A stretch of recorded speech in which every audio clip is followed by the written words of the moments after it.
Les circonstances sont très simples. On se trouve dans un cimetière au début de la pièce et une femme est assise et en face de la tombe de son mari disparu. Assez vite apparaît un homme qui lui vient rendre visite à la tombe de sa maman.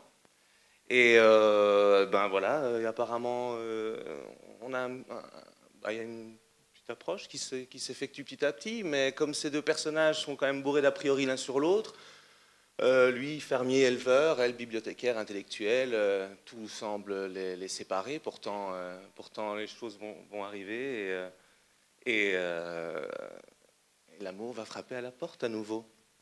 Tout l'intérêt, je pense, de la pièce, tout l'intérêt de la pièce est qu'on a deux personnages très éloignés. Alors il y a une question qui peut se poser, c'est est-ce qu'on est prédestiné à rencontrer des gens de du même milieu social que nous, et quand ça n'arrive pas, ben, qu'est-ce qui se passe?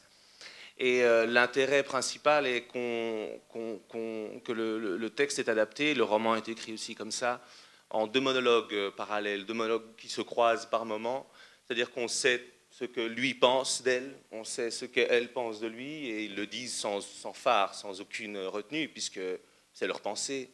Donc vous allez avoir l'occasion d'assister à ce qui se passe dans leur tête, et toujours probablement avec un coup d'avance sur les personnages, puisque eux ne savent pas ce que l'autre pense. Donc c'est écrit de façon assez vive, assez légère, c'est curieux, et c'est une comédie, on peut le dire, hein, on va rigoler.